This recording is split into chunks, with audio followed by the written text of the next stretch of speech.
Friend, कैसे हो आप सब लोग। मैं हूं आशीष और आप देख रहे हैं मेरे चैनल बायोलॉजी वाला। मैं आपके लिए लेकर के आया हूं एक नई वीडियो सीरीज जिसमें कि हम सीबीएसई बोर्ड 2024 के लिए इंपॉर्टेंट क्वेश्चंस बताएंगे जो कि आपके एग्जाम के लिए बहुत ज़्यादा इंपॉर्टेंट होंगे। चैप्टर वाइज मैं आपको इंपॉर्टेंट क्वेश्चंस दूंगा जो कि आप अगर उतने क्वेश्चंस भी कर लोगे तो ये बहुत होगा आपके लिए। इसमें से आपको कहीं ना कहीं कुछ क्वेश्चंस फंस जाएंगे एग्जाम में। 2024 में जो आपका बोर्ड का एग्जाम होने वाला है उसके लिए मैं बात कर रहा हूँ, सीबीएसई बोर्ड का जो 19 ऑफ फरवरी को है, ठीक है ना।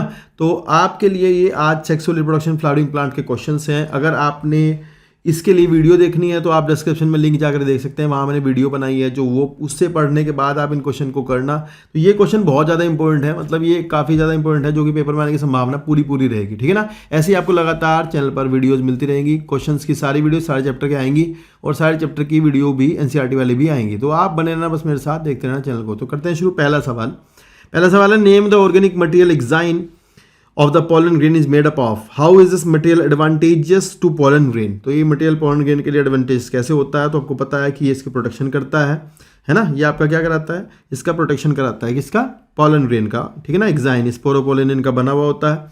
इसीलिए is observe that it does not form continuous layer around the pollen grain. तो ये हमेशा पूरी चारों तरफ नहीं होता है।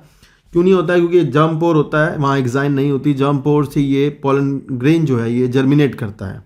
फिर लिखा है how are pollen bank useful. तो पोलन बैंक यूजफुल है अगर आपको भविष्य में पोलन ग्रेन्स का यूज करना हो। अगर मान लो आपको क्या करना हो, मतलब अगर अपनी रिसर्च में यूज करना हो पोलन ग्रेन्स को, तो फिर आप उनको रख सकते हो, है ना। जैसे प्लांट कोई एक्सटिंक्ट होने वाला है या फिर प्लांट में कोई डिजीज है, कुछ भी ऐसा कुछ है, तो आप उसके लिए पोलन बैंक में स्टोर कर सकते हो। पोलन बैंक में क्रायो प्रिजर्वेशन करके -196 डिग्री सेल्सियस पर आप उसे रख सकते हो।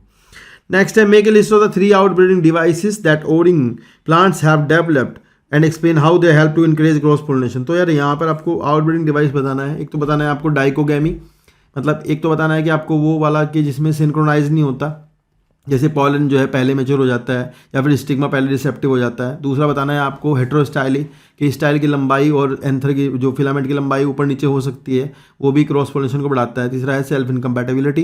तीनों बताने हैं, ध्यान रखना, आउटब्रीडिंग डिवाइस में आएंगे जरूर, ठीक है। फिर लिखा है next the 3 draw LS of the pistil showing pollen tube entering the embryo sac. तो एक डायग्राम बनाया जिसमें कि आपका जो एलएस बनानी है पिस्टिल की, जिसमें कि आप दिखाओगे पॉलन ट्यूब अंदर जा रही है और पॉलन ट्यूब जो सिनर्जिड से होती हुई जाती है और सिनर्जिड के जो फिलीफॉर्म एपरेटस है वो उसको गाइड करता होता है। And 6 part other than stigma style ovary. तो उसके अलावा 6 पार्ट आपको दिखाना है पॉलन ट्यूब, 2 मेल गैमिट है, उसके पीछे आपका जो ट्यूब न्यूक्लियस होता है वो सिनर्जिड दिखानी है और फिलीफॉर्म एपरेटस दिखाना है ना, और एम्ब्रियो सैक वाला पार्ट दिखाना है डायग्राम में, ठीक है, और एक ओव्यूल, ठीक है।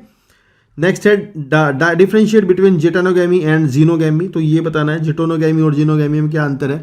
जेटोनोगैमी होता है जब एक ही प्लांट पर, एक फ्लावर से दूसरे फ्लावर पर आपका जो पोलन ग्रेन जाता है तो वो सेम प्लांट पर जेटोनोगैमी होता है। अगर डिफरेंट फ्लावर पर जाता है सेम प्लांट पर तो वो जेटोनोगैमी होता है, जो कि मोनोइशियस प्लांट में और बाइसेक्स वाले फ्लावर में दोनों में होता है, पर डाइसियस वालों में नहीं होता है। जीनोगैमी होता है क्रॉस पोलिनेशन, जिसमें कि एक से दूसरे पर जाता है सेम स्पीसीज पर, ये ध्यान रखना।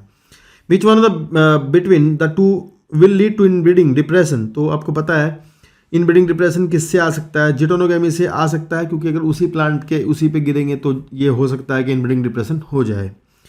Draw a longitudinal section of a post pollinated pistil showing entry of pollen tube into a mature embryo sac.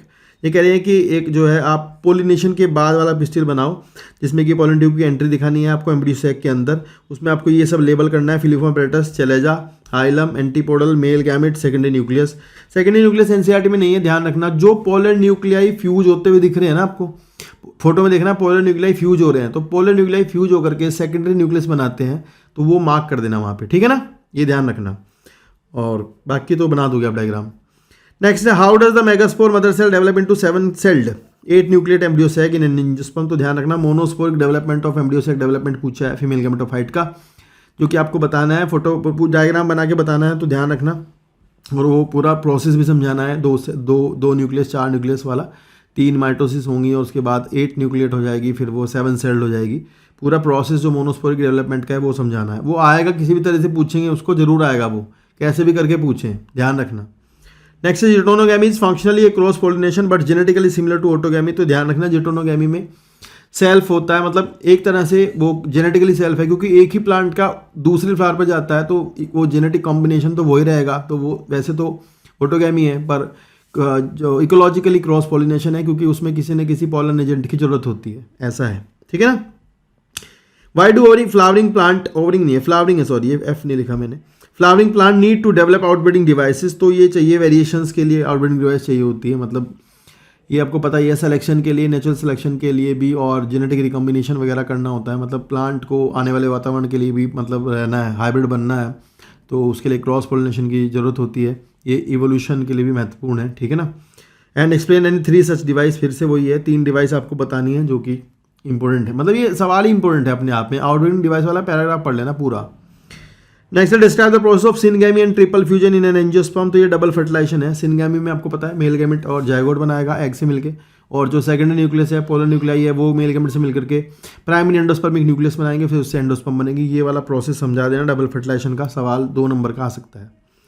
In an angiosperm the embryo sac is haploid, तो एम्ब्रियो सैक तो haploid है, zygote diploid है, endosperm triploid है, इस बात को justify कर दोगे आप, है ना, वो दिखा देना पूरा, मतलब बता देना फर्टिलाइजेशन वाली प्रोसेस को समझा देना, जिससे कि जस्टिफाई हो जाएगा कि भाई वो क्या है, ठीक है ना। नेक्स्ट है double fertilization is reported in plants of both castor and groundnut, castor जो आपको पता ही है एंड ग्राउंडनट दोनों में डबल, ये दोनों एंजियोस्पर्म्स हैं। However the mature seed of groundnut and non albuminous, groundnut में एंडोस्पर्म नहीं बचती, कैस्टर में एंडोस्पर्म होती है। Explain the post fertilization event that responsible for it, तो ये कोई बात नहीं है, आपको समझाना है दोनों में ही कैसे होता है, मतलब जहाँ ये एम्ब्रियोनिक डेवलपमेंट वगैरह बताना है, तो बताना है कि जो एम्ब्रियो है वो कैस्टर में एंडोस्पर्म को पूरी तरह यूज नहीं करता, और जो आपका ग्राउंडनट है उसमें पूरी तरह से एंडोस्पर्म को यूज कर लेता है, तो ये एक्स एल्ब्यूमिनस तरह के सीड्स इसमें अपने लिखना है आपको, वो भी एंडोस्पर्मिक नॉन एंडोस्पर्मिक लिखना है, और समझाना है थोड़ा प्रोसेस फर्टिलाइजेशन वगैरह का, ठीक है ना, और ये प्रूव करना है। Draw the diagrammatic section view of mature and anatropous ovule, ध्यान रखना एनाट्रोपस ओव्यूल जो आपकी किताब में है वो एनाट्रोपस ही है, वो बनाना है, ठीक है ना। एंड लेबल द पार्ट, जैसे कि इनटू द सीड कोट में इंटैग्यूमेंट सीड कोट बनेंगे, और develop into endosperm to albuminous seed, तो एंडोस्पर्म आपको मार्क करनी है ना, एम्ब्रियो मार्क करना है, और पोलन ट्यूब जाती है जहाँ से माइक्रोपाइल से सिनर्जिड से होती है मार्क करना है, और जो आपको हाइलम वाला पार्ट है वो मार्क करना है, जो फ्यूनिकल वाला पार्ट है वो वाला। Differentiate between the following giving one example of each, parthenogenesis and parthenocarpy आपको पता है, पार्थिनोजेनेसिस तो आपको पता ही है, बर्ड तुर्की वगैरह मिलती है, पार्थिनोकार्पी जो है वो आपको पता ही है, ये बनाना में मिलती है। पेरिस्पर्म एंड पेरिकार्प, ये आपको पता है पेरिस्पर्म क्या है, पेरिस्पर्म जो है रिमेनेंट ऑफ न्यूसेलस है, परसिस्टेंट न्यूसेलस, और पेरिकार्प आपको पता है फ्रूट की वॉल, ओवरी की वॉल को कहते हैं। List the change in the each part of the fertilize ovule undergoes to develop into seed, तो आपको पता है कि फर्टिलाइज ओव्यूल में क्या क्या चेंज आते हैं सीड होने के लिए, वो बता दोगे कि भाई इंटैग्यूमेंट तो कवर बन जाएंगे, ये वो बनेगा जायगोट से एम्ब्रियो, एम्ब्रियो से ये, और एंडोस्पर्म बन जाएगी, इस तरह से बताना है, ठीक है। Mention the scientific term use for modified form of responsible reproduction in which seed are form without fusion of the gamete, तो ये कह रहे हैं कि एपोमिक्सिस पूछ रहे हैं, ध्यान रखना एपोमिक्सिस वाला पैराग्राफ बहुत अच्छे से पढ़ना, बहुत अच्छे से पढ़ना, वो पक्का आता है, वहाँ से पूछा ही जाएगा। सीड विदाउट फर्टिलाइजेशन जो आप एस्ट्रेसी और ग्रासेस में मिलता है, और पोली एम्ब्रियोनी वाला टॉपिक जो कि सिट्रस और मैंगो में बताया गया है, वो बहुत अच्छे से पढ़ लेना, पूरा टॉपिक वो आएगा। Why are seed of some grass called apomictic, तो आपको पता है बिना फर्टिलाइजेशन के बनते हैं। State two reason of convenience that a farmer to use an apomictic crop, last paragraph जो बुक का है वो इसमें आएगा, ये ध्यान रखना, बिल्कुल एकदम इंपॉर्टेंट है, लास्ट वाला पैराग्राफ बिल्कुल वो ये क्वेश्चन है उसका, वो कर देना पक्के से, ठीक है ना। तो ये थे कुछ इंपॉर्टेंट क्वेश्चन जो कि आपको मिले। नेक्स्ट भी आपको ह्यूमन रिप्रोडक्शन की वीडियो मिलेगी, और अगर आपको एनसीईआरटी पढ़नी है तो मेरे साथ पढ़ सकते हैं, डिस्क्रिप्शन में प्लेलिस्ट का लिंक है। 12th क्लास की एनसीईआरटी को और 11th क्लास की एनसीईआरटी को मैं नीट 2024 के लिए पढ़ा रहा हूँ, बोर्ड में बहुत ज़्यादा काम आएगी, आप पूरी चैप्टर को कवर करना, 1 शॉट वीडियोज़ हैं, देखते रहना लगातार, और चैनल पर बने रहना, और दोस्तों को शेयर कीजिएगा अगर आपको अच्छी लगे तो। Thank you so much, take care, bye bye.